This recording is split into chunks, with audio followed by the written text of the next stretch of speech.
Perder tiempo, perder amigas, perder amigos, perder hermano, perder el lugar, perder la voz y la memoria. Ya nos acostumbramos a vivir tantas pérdidas que casi ya no nos damos cuenta de que no podemos hablar de vida. Sobrevivimos. Las pérdidas van siendo educadamente acomodadas. Aprendemos a vivir un poco, algo, casi de nuestra alguna vida. Entre estas y otras tantas pérdidas perdemos los criterios de Dios, criterios que nos ayudarían a identificar alternativas de vida y vida en abundancia. Traigo a mi recuerdo a una querida amiga y compañera brasileña, Nancy Cardoso, quien ya en el año 88 escribiera este texto sobre Biblia y educación. Y quisiera con este texto dar la bienvenida a quienes están participando en la 12ª Semana Teológica de la Comunidad Teológica Evangélica de Chile. Ella es magíster en Ciencias de la Religión por la Universidad Metodista de San Pablo, en San Bernardo do Campo. Ella es especialista en Psicología Analítica del Instituto Junguiano de Santa Catarina. Es bachiller en Teología, también es bachiller en Psicología por la Facultad de Florianópolis. Vera también tiene formación en Capellanía Hospitalaria, lugar donde estudió en Bielefeld, en Alemania. Vera también tiene algunas publicaciones, algunos libros como Yo vi tus lágrimas, de la editora Quirón, Cuando la vida duele, de la editora Sinodal. También tiene un lindo artículo en Mujeres Visionarias y Apóstolas, Instrumentos de lo Divino para la Transformación de la Iglesia y de la Sociedad, en Encuentros Teológicos, publicado en Florianópolis. Ella también creó la pastoral ecuménica en el hospital alemán Osvaldo Cruz de la misma ciudad. El tema de hoy, en los contextos que vivimos especialmente, es luto, desafíos para el acompañamiento. Doy la más cordial y sonoral bienvenida a ti, querida Vera Cristina Weisheimer. Gracias. Gracias por la invitación. Profesor Daniel y profesora Cecilia me pidieron que hablara en español. Esto es un desafío. Pido disculpas desde ya por mi portuñol. Yo voy a hablar sobre el duelo y los desafíos para un acompañamiento pastoral. María Julia Kovacs escribe: la muerte es algo que no se puede describir, pensar, nombrar, algo frente a lo cual no se pueden encontrar palabras. Esta imposibilidad de simbolizarla, de incluirla en la red de ideas y pensamientos, la vuelve aterradora. Viktor Frankl, en su obra un psicólogo en campo de concentración, escribe la pequeña muerte de la gran masa, una frase vigente en tiempos de pandemia. Entramos en duelo cuando vivenciamos una pérdida significativa, ya sea de algo o de alguien. Donde se han roto los lazos, habrá dolor y duelo. Es un momento laborioso y doloroso que coloca al afligido en un importante movimiento de despedida y transformación. Es necesario que se produzca el desprendimiento de qué o quién se ha perdido. La integración de la pérdida a la vida y la transformación de los roles sociales y familiares. Si antes eras esposa, ahora eres viuda. Si eras prometido, ahora ya no lo eres.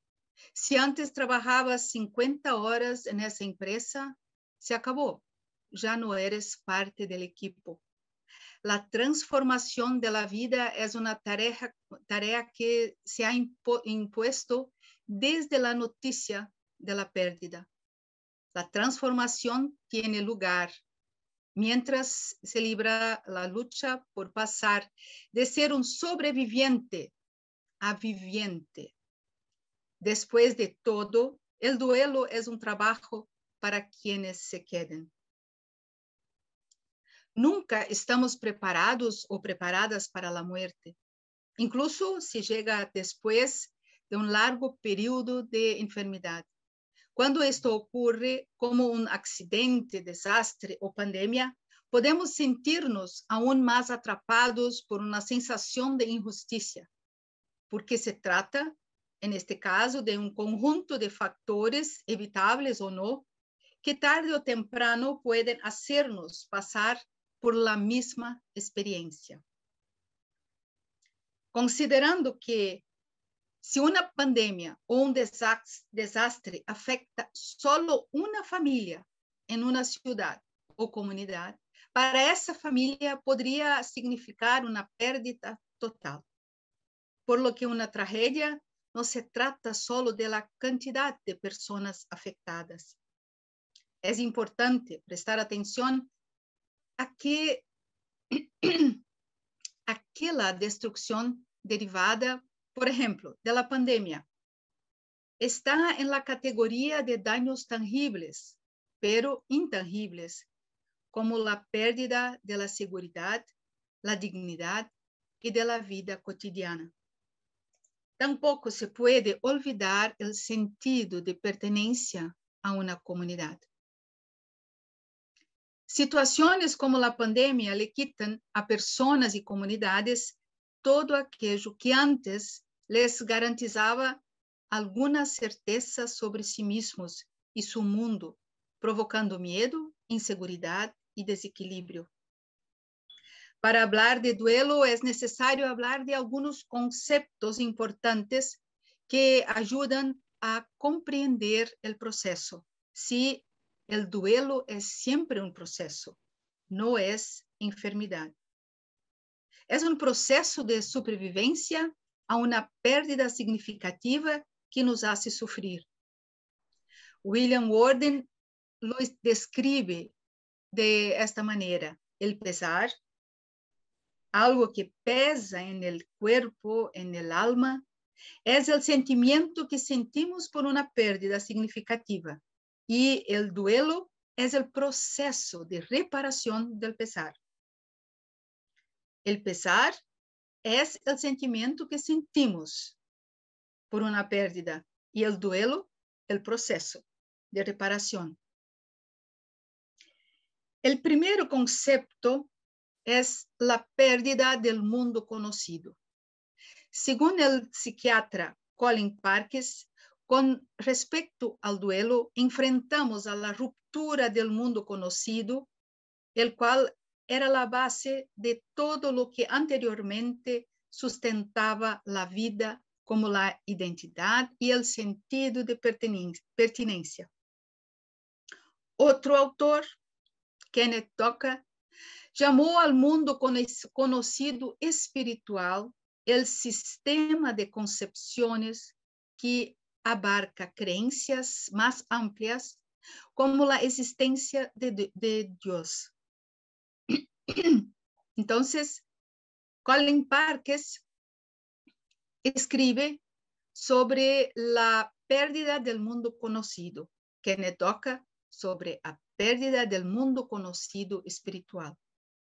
Para el autor, son estos temas los que a menudo sufren un impacto inmediato después de una pérdida, especialmente una pérdida en grandes y graves dimensiones. Trabajar con personas en duelo requiere la claridad para identificar de qué manera el mundo conocido ha cambiado y con qué la persona aún puede contar para construir un nuevo significado para sí misma. Sobrevivir a una pérdida ante la muerte no solo significa estar vivo, sino poder replantear la vida que resta. El segundo concepto es el duelo complicado, considerado resultante de la convergencia entre el periodo de tiempo y la intensidad de un síntoma específico o genérico del duelo, con el grado de dificultad para vivir aspectos sociales, relacionales y ocupacionales. Lo que diferencia el duelo normal del duelo complicado, por ejemplo, es el tiempo transcurrido entre la pérdida y la reanudación de las actividades rutinarias, alguna reconstrucción y la intensidad de los síntomas. El duelo, en estas condiciones, está impregnado de sentimientos de culpa, ira, inconformismo, ansiedad y vergüenza. Es este choque de tales sentimientos los que se manifiestan más intensamente. El tercer concepto es el duelo prolongado, cuando la persona que ha vivido una pérdida de muerte de alguien significativo continúa durante un largo periodo, reacciona con búsquedas y nostalgia dolorosa. Los síntomas marcados y persistentes del duelo complicado son la procrastinación, falta de sentido en el futuro, dificultad para creer en la muerte ocurrida, sensación de vacío sin la percepción concreta de la ausencia de la persona fallecida. El cuarto concepto importante es la pérdida ambigua. Se refiere a pérdidas que no se pueden documentar o ritualizar, con falta de claridad con respecto a pérdida de un familiar, genera confusión y conflicto sobre quién está dentro, quién está fuera del sistema familiar. No se puede decir con certeza si el ser querido está vivo o muerto, en recuperación o agonizante, presente o ausente. Ejemplos de este tipo de pérdida son los desaparecidos de las últimas dictaduras militares en Latinoamérica y un caso más cercano, los cuerpos en bolsas plásticas cerradas que no pudieron ser reconocidos por sus familiares durante la pandemia del COVID, quedando en duda la identidad de estas muertes. El quinto concepto que es muy importante para el contexto de pandemia es el duelo público y la muerte expuesta. Traer efectos muy destructivos sobre el individuo y la comunidad, incluso si la persona no ha sido directamente afectada. Los medios de comunicación hacen que el desastre, las muertes, sus efectos y dramas entren en todos los lugares, contaminando y desanimando las personas emocional y espiritualmente. El sexto concepto es el duelo colectivo. Es importante reconocer el efecto de la pandemia en el colectivo para poder mapear el tipo de posibles intervenciones. Tomando el ejemplo de los efectos de la pandemia, en Brasil más de 600,000 personas murieron por COVID, además de todas las que murieron por accidentes o otras enfermedades durante este periodo, cuyas familias se vieron igualmente afectadas por las restricciones de la pandemia, en cuanto a despedidas y velorios. A esto se suma el hecho de que cada persona que muere deja promedio de 13 personas de luto, de duelo. El total de muertes de COVID en todo el mundo es 219 millones. Multiplicando eso por 13, por 15, por 20, nos dará la cantidad de dolientes en el mundo solo por la pérdida de COVID. Es necesario tener en cuenta las otras pérdidas provocadas por la pandemia, tangibles o no. Todas las pérdidas, trabajo, seguridad, escuela, iglesia como lugar de oración, deben tener, todas esas pérdidas deben tener su legitimidad. Todos los duelos deben ser aprobados, legitimados. Otro concepto importante es el duelo anticipatorio, un concepto que habla del sentimiento de proximidad a la finitud de nuestra propia existencia y la de los que amamos, de nuestro prójimo y también del mundo tal como lo conocemos. El duelo anticipado sería la mente que va hacia el futuro e imagina lo peor. Por ejemplo, recibir un diagnóstico de COVID, aún incluso con vacunas, viene con la sombra de la muerte y aterroriza a la familia. El octavo concepto es el duelo no reconocido y pérdidas no legitimadas. Castellato clasifica el duelo no reconocido como el fracaso de la empatía en los tiempos modernos. El concepto de duelo no reconocido se basa en el principio de la sociedad, de que la sociedad tiene un conjunto de reglas que especifican quién, cuándo, dónde, cómo y durante cuánto tiempo y para quién las personas deben expresar sus sentimientos de duelo. Un ejemplo, los equipos de salud que tuvieron que dar fe de tantas muertes, religiosos y religiosas que tuvieron que enterrar a tantos muertos, sepultureros que tuvieron que enterrar a tanta gente. Algo muchas veces olvidado, mas que es muy, muy importante, es el duelo del niño y la niña. Es común que el niño y la niña se quede al margen de los trágicos acontecimientos de la familia, como factores que facilitan el proceso de duelo del niño y niña. Se destacan la entrega de información inmediata y segura sobre las circunstancias de la pérdida y la posibilidad de obtener respuestas seguras sobre lo sucedido y la posibilidad de participar en los rituales funerarios con la familia. Las etapas del duelo de Elizabeth Kübler-Ross, mucho conocidas y utilizadas: la negación, ira, negociación, depresión, aceptación. Estas etapas se crearon a partir de una encuesta de personas que estaban muriendo. Entonces, estas son fases que una persona puede vivenciar a su propia muerte. También hay otras teorías con fases y tareas, pero actualmente se trabaja más con la perspectiva del duelo dual.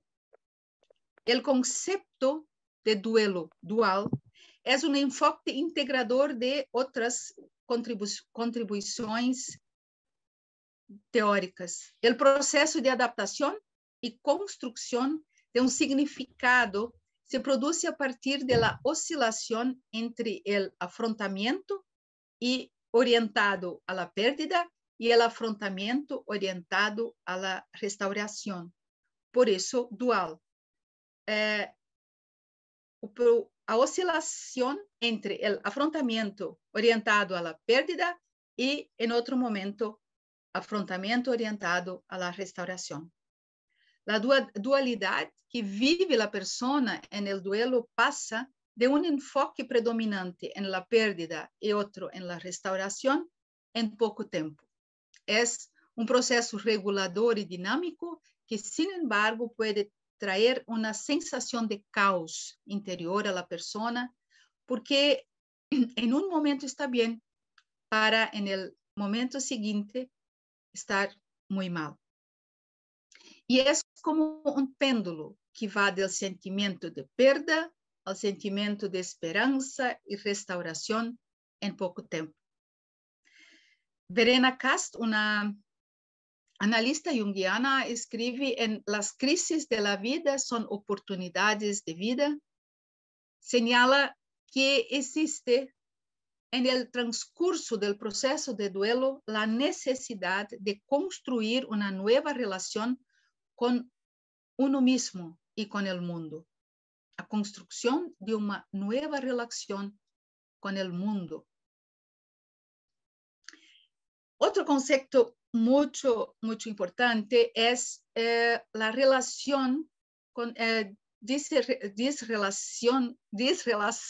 tiene relación con la diferencia de género en la experiencia de duelo. Mazorra es una autora brasileña de São Paulo y Mazorra escribe que hay una diferencia entre hombres y mujeres en la experiencia de pérdida. Según ella, las mujeres tienen predisposición a afrontar la pérdida, considerando el luto dual. Las mujeres tenían una predisposición a afrontar la pérdida, mientras que los hombres estarían más predispuestos a afrontar la restauración. Sin embargo, esta observación debe llevarnos a reflexionar sobre cómo cada género es educado para funcionar en eventos traumáticos y pérdidas desde la niñez.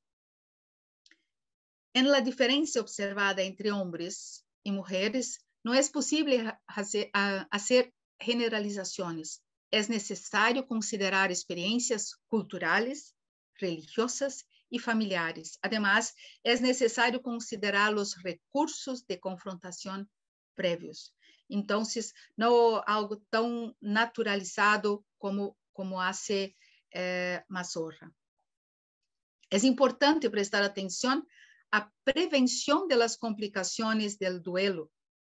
La sociedad y la familia tienen un papel fundamental que jugar en la prevención de las complicaciones del duelo y el fomento de la resiliencia.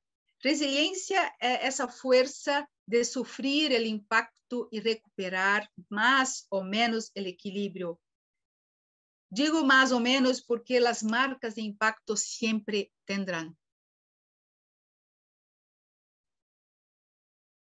Todo duelo es traumático, pero algunos son más traumáticos. Todo duelo es traumático, pero algunos son más traumáticos. Para Carl Gustav Jung, el trauma es un choque emocional intenso, a menudo acompañado de represión y una escisión en la personalidad. Se entiende por hecho traumático aquel que rompe con el mundo establecido, conocido, como lugar seguro y no hostil. Es muy difícil para los seres humanos, para nuestra psique, comprender la noción de accidente, casualidad y aleatoriedad.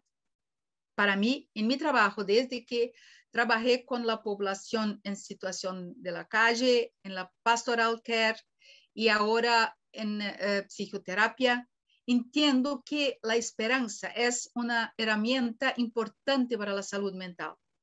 Traer a la memoria lo que puede dar esperanza, como enseña el texto de Lamentaciones, eso es un texto pedagógico. En crisis es necesario recordar los recursos internos utilizados en otros momentos de sufrimiento y crisis. Es pedagógico. Traer a la memoria otros momentos de crisis y dolor que fueron superados con nuestros recursos. Ayudar y acompañar a las personas en duelo es crear espacios de escucha. Aprendemos del Salmo 32, mientras estaba en silencio, mis huesos envejecieron debido a mi constante gemido durante todo el día, porque tu mano me pesaba de día y de noche. Enfrentar la pérdida y el lugar de la pérdida es enseñado por Jesús en el camino a Emaús. Los discípulos, quizás una pareja, están saliendo de Jerusalén hacia Emaús. Se quejan, sufren con lo que le sucedió a Jesús. Hasta que Él camina junto a ellos y los escucha y les pregunta qué dicen, qué piensan, qué sienten. Después de partir el pan, es decir, después de ser bienvenidos, se sintieron lo suficientemente fuertes para regresar a Jerusalén e enfrentar el lugar de la pérdida y unirse a los otros discípulos. Recordemos también que Dios es Dios de vivos y muertos, porque para Él todos viven. Lucas, Evangelio de Lucas, nos enseña, Él es Dios, no de muertos, sino de vivos, porque todos viven para Él. Cuando hablo de una esperanza como instrumento de salud mental, hablo de una esperanza activa, como escribe Paulo Freire, quien escribió en Chile su Pedagogía del Oprimido. Paulo Freire escribe, hay que tener esperanza, no de la espera, sino del verbo esperanzar. Tener esperanza es no darse por vencido. La esperanza es la capacidad de mirar y reaccionar ante lo que parece no tener salida. Entonces, es muy diferente de esperar. Tenemos que esperanzar. Y es un verbo difícil de conjugar solo. Es necesario hacerlo colectivamente. Las virtudes teológicas pueden ser un camino o un acompañamiento de la pastoral. Ahora, pues permanecen estas tres virtudes, la fe, la esperanza y el amor. Pero la más excelente de ellas es el amor. La fe nos da la fuerza para creer que cuando caemos no podemos caer más profundamente que en las manos de Dios. La esperanza es la gracia divina que nos toca con la fe en que la muerte no tendrá la última palabra y el amor se apoderará de nuestra humanidad desamparada. Desejo, vou falar em português, desejo isso para todos e todas nós, que a fé nos dê forças para crer, que a esperança possa nos tocar e nos ensinar que a morte não tem a última palavra e que o amor possa nos acolher e nos fortalecer em nossa humanidade desamparada. Gracias. Muchas gracias, Vera, por traernos esta tremenda reflexión sobre un tema que muchas veces dentro de las tradiciones cristianas es tan difícil tocarla